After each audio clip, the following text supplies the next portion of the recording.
bem-vindos ao meu canal Livros em Áudio. Então vamos continuar a leitura do livro 5 Minutos de José de Alencar, tá? Vamos ler hoje o segundo capítulo.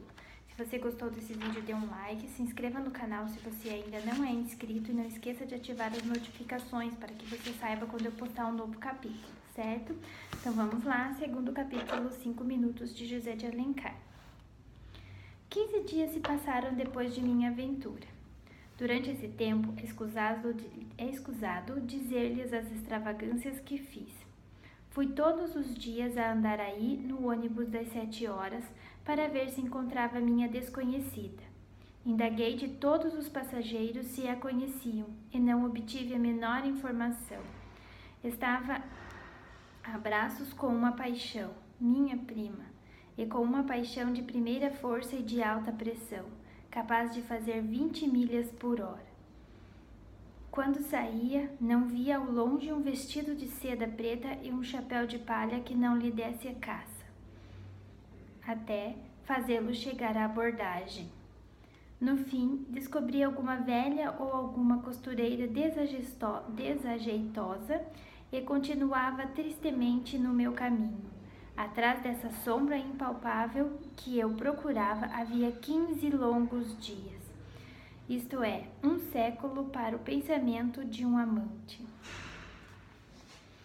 Um dia estava em um baile, triste e pensativo, como um homem que ama uma mulher e que não conhece a mulher que ama. Recostei-me a uma porta e daí via passar diante de mim uma miríade, brilhante e esplêndida, pedindo a todos aqueles rostos indiferentes um olhar, um sorriso, que me desse a conhecer aquela que eu a procurava. Assim preocupado, quase não dava fé do que se passava junto de mim, quando senti um leque tocar meu braço e uma voz que vivia no meu coração, uma voz que cantava dentro da minha alma, murmurou: "Não te escordar de mim." Voltei-me. Corri um olhar pelas pessoas que estavam junto de mim e apenas vi uma velha que passeava pelo braço de seu cavalheiro, abanando-se com um leque. Será ela? Meu Deus! Pensei horrorizado. E por mais que fizesse, os meus olhos não se podiam destacar daquele rosto cheio de rugas. A velha tinha uma expressão de bondade e de sentimento que devia atrair a simpatia, mas naquele momento essa beleza moral que iluminava aquela fisionomia inteligente pareceu-me horrível e até repugnante. Amar 15 dias uma sombra, sonhá-la, bela como um anjo, e por fim encontrar uma velha de cabelos brancos, uma velha caquete e namoradeira. Não era possível. Naturalmente, a minha desconhecida tinha fugido antes que eu tivesse tempo de vê-la. Essa esperança consolou-me, mas durou apenas um segundo. A velha falou e na sua voz eu reconheci. Apesar de tudo, apesar de mim mesmo, o timbre doce e aveludado que ouvia 2 vezes. Em face da evidência, não havia mais que duvidar. Eu tinha amado uma velha, tinha beijado a sua mão enrugada com delírio. Tinha vivido 15 dias de sua lembrança. Era para fazer-me enlouquecer ou rir. Não me rir nem enlouqueci, mas fiquei com tal tédio e um aborrecimento de mim mesmo que não posso exprimir. Que peripécias, que lances, porém não me reservava ainda esse drama, tão simples e obscuro. Não distingui as primeiras palavras da velha logo que ouvi a sua voz. Foi só passado o primeiro espanto que percebi o que dizia. Ela não gosta de bailes, pois admira, replicou o cavalheiro. Na sua idade? Que quer? Não acha prazer nestas festas ruidosas, e nisto mostra bem que é minha filha.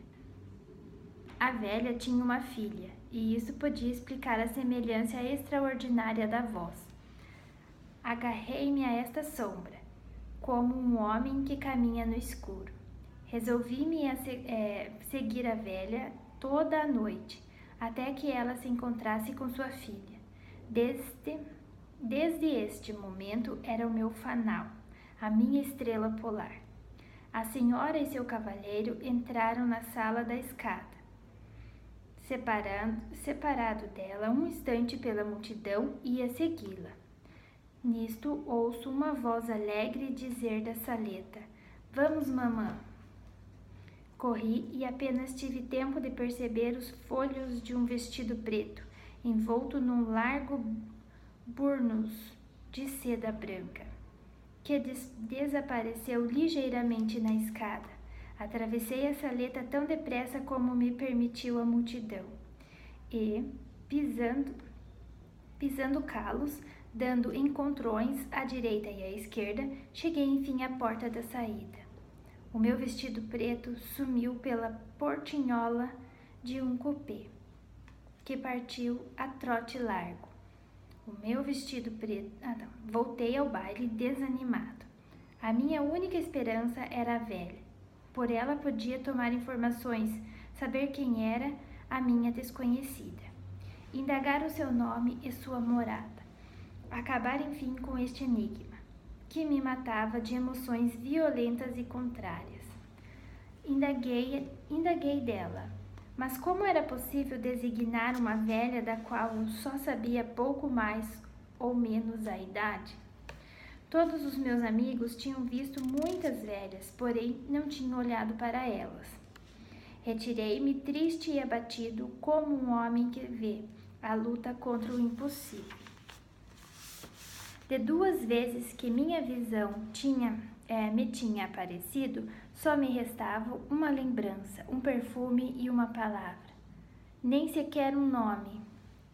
A todo momento parecia-me ouvir na brisa da noite essa frase do trovador, tão cheia de melancolia e de sentimento, que resumia para mim toda uma história. Desde então, não me representava uma só vez esta ópera que não me fosse ao teatro, ao menos para ter o prazer de ouvi-la repetir.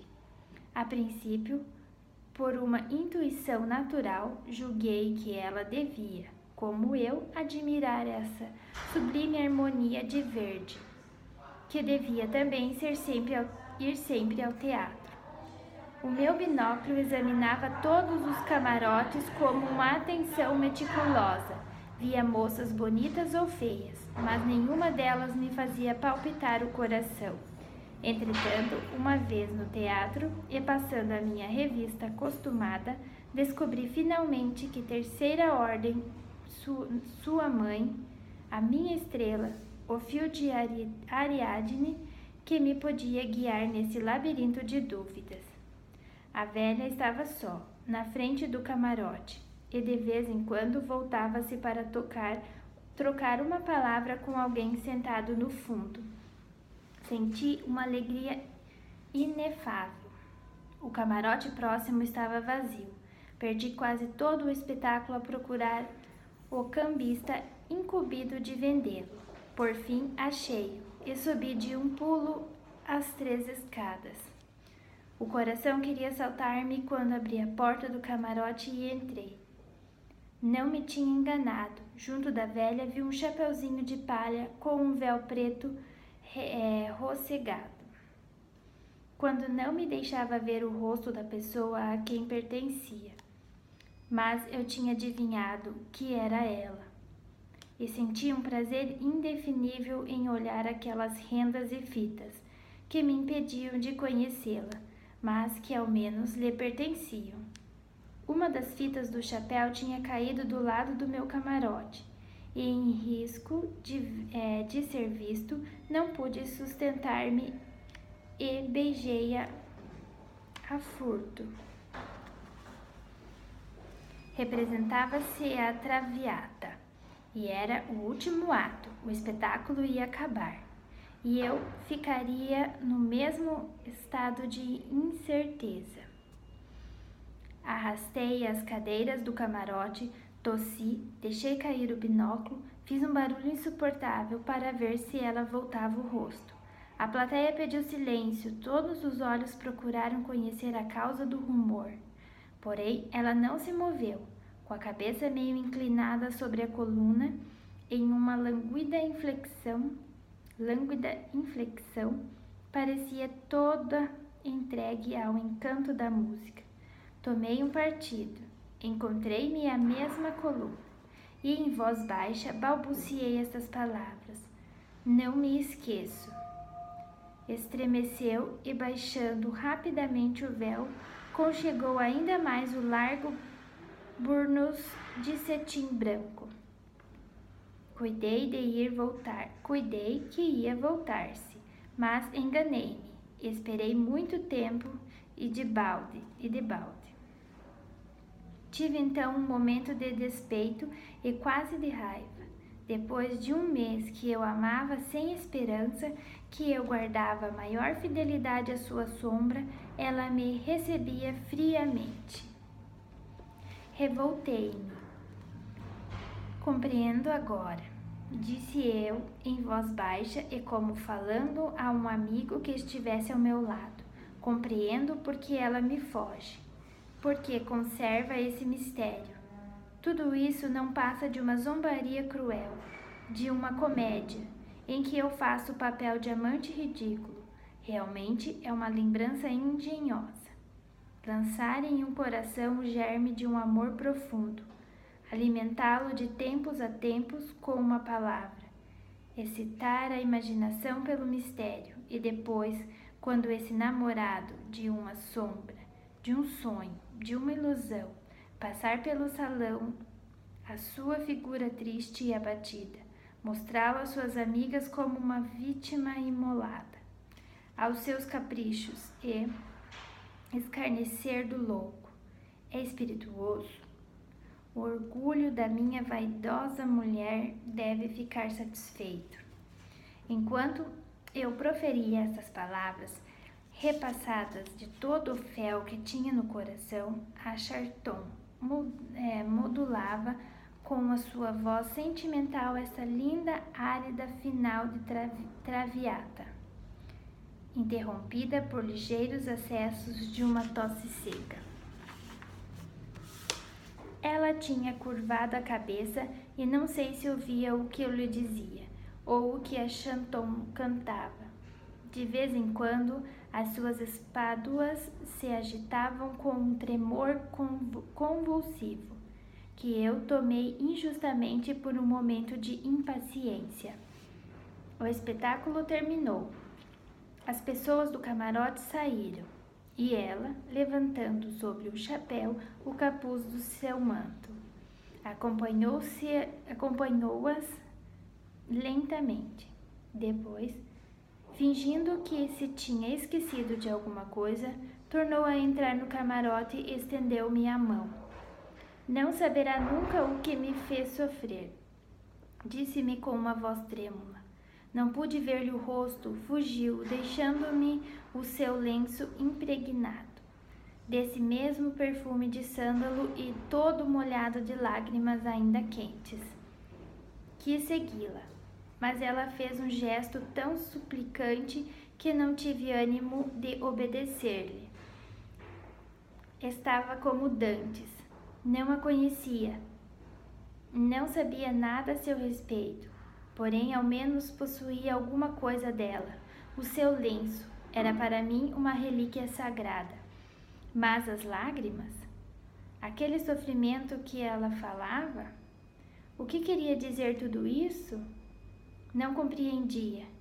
Se eu tinha sido injusto, era uma razão para não continuar a estender-se de mim. Não compreendia. Eu não tinha sido injusto. Era uma razão para não continuar a esconder-se de mim. Que queria dizer este mistério? Não parecia obrigada a conservar? Todas essas perguntas e as conjunturas a que elas davam lugar não me deixavam dormir. Passei uma noite de vigília a fazer suposições, cada qual mais arrazoada. Então, chegamos ao fim do segundo capítulo. Não perca o próximo. Até mais.